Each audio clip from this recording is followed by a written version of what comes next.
살다 보면 하고 싶은 일, 할 수 있는 일, 해야만 하는 일들과 부딪히게 됩니다. 모두 다 할 수 있으면 좋겠지만 제가 부족하다 보니 꼭 해야 하는 일을 먼저 하게 되고 그 다음에 내 능력과 상황에 맞춰 할 수 있는 일을 하게 됩니다. 그러다 보면 내가 정말 하고 싶었던 일들은 항상 뒷전으로 밀려나 아쉬운 채로 그냥 지나가게 됩니다. 젊은이들이 자기 하고 싶은 일에 의욕적으로 올인하는 것은 참 좋아 보이는데 나이 들어 그렇게 하자니 너무 이기적인 게 아닌가 생각이 들기도 합니다. 이렇게 하고 싶은 일을 못하고 살게 되는 것은 그것을 하고자 하는 제 간절함이 부족했던 때문인지 다른 일들보다 나 하고 싶은 것부터 하는 것이 잘못된 것인지 여쭙고 싶습니다. 감사합니다. 예. 내가 하고 싶은 일을 하면서 살면 굉장히 좋죠. 좋은데 문제는 왜 이렇게 안 되느냐를 찾아봐야 돼요. 상대 때문에 안 되는 거예요. 내 혼자 있으면 내가 하고 싶은 거를 여기에서 내가 멋대로 할 수 있어요. 하지만 내 옆에 형제하고 같이 산다면 요거 고려해서 할 일을 찾아야 돼요. 또 부모님하고 같이 산다면 부모님하고 같이 사는 데에 상대들이 있기 때문에 이 고려해서 할 일을 찾아야 되는 거지. 같이 살면서 이거는 덩어시하고 내 할 일만 한다? 이건 잘못돼요. 해도 잘못돼 가지고 다시 돌아와요. 그러면 그 시간을 낭비하고 실패하고 온 거예요. 이런 것들이 안 해봐서 모르지만은 그런데 될 것 같은데 너는 될 것 같은 거지 해보면 달라요. 우리는 상대를 왜 주냐면 상대 안에서 크라고 상대를 주는 거예요. 그지 내 자식이 있으면 자식하고 고려해서 환경하고 고려해서 지금 할 일을 해야 되는 거예요. 이거를 바르게 한다면 이거는 빨리 이루어져요. 이루어지고 나서 그 다음을 가면 되고 그 힘으로 또 그 다음을 가면 되는데 우리는 내가 하고 싶다고 이거는 팽개치고 저걸 한다 무조건 실패하고 또 일로 와요. 요걸 비유를 내가 잘해갖고 공부시켜 준 게 있는데 저 술집에서 그 술집을 이렇게 하는 데서 이제 예를 들어서 룸사롱에 있다 내가 룸사롱에 그렇게 술집에 있는데 내가 이 생활을 하면서 살다가 보니까 자꾸 힘이 들어요. 들다가 보니까 나는 지금 여기에 있는 환경을 아끼진 못하고 계속 탈출하려고 그러는 거예요. 탈출하려고 그러니까 어떤 인연이 와요. 내가 탈출을 하려고 자꾸 하니까 그럼 탈출하게끔 인연을 줘요.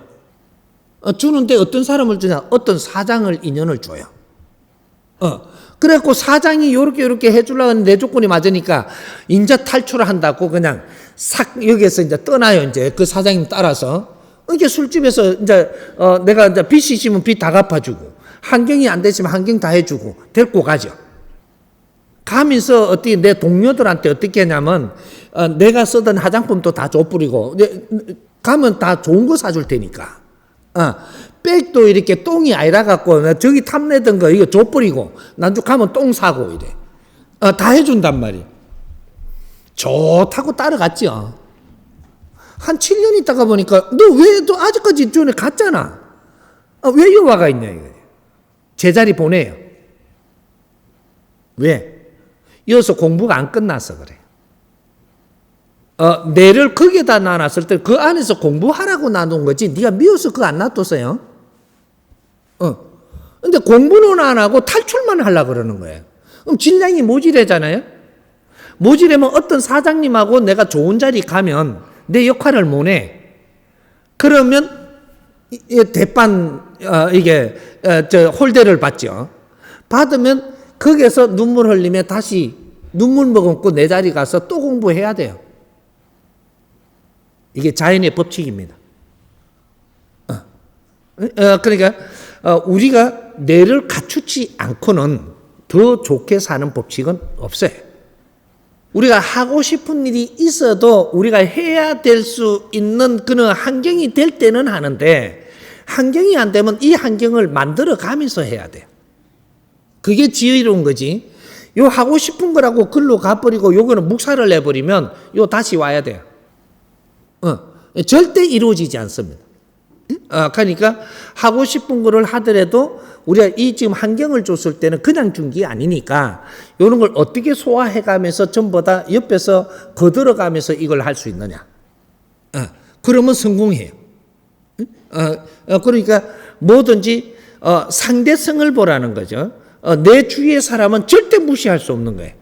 왜 인연을 줬는지 그런 것들을 잘 이제 잡아서 그 같은 힘을 받아서 가면 무조건 성공입니다. 주위의 사람 힘을 받지 못하면 어떤 일도 성공하지 못해요. 내 주위에 사람을 줬다는 것은 그 사람들은 내한테 힘이 되게 준 거예요. 이거 어떤 식이라도 그거 하면 너무 좋겠다. 이게 우리가 노력한 게 있잖아요. 그러니까 내한테 축복을 해주고 자꾸 하게끔 해줘요. 그 말도 힘이 돼요. 그 사람들이 내 편이 돼주면 저 사람들만 내 편이 된 게 아니고 저 사람들의 서인들도 내 편이 된 거예요. 그 사람들의 조상도 내 편이 된 거예요. 그래서 전부 다 응원을 해주니까 그걸 하게 되면 무조건 잘 돼요. 근데 응원을 해줬는데 하니까 좀 잘못됐다. 이어가서 다시 의논해요. 그러면 도와줘 버리. 이래가 성공해요. 그러니까 주위의 사람은 내한테 엄청난 자산입니다. 이걸 활용할 줄 모르고 이게 같이 융화할 줄 모른다면 이거는 내가 힘들게 살 수밖에 없는 거예요. 이런 것들도 앞으로 인연법으로 우리가 잘 사는 법칙, 이런 것들도 앞으로 선언해서 공부를 하면서 우리는 깨달을 수 있고 그렇게 살아갈 수 있는 방법을 키워낼 거예요. 이런 것들 우리가 자제력으로 못하니까 공부를 하면서 우리가 그런 걸 연구하면서 이거 깨닫고 앞으로는 우리 생활이 그래 되도록 만들어 갈 거라는 거죠. 그렇게 이해하면 됩니다.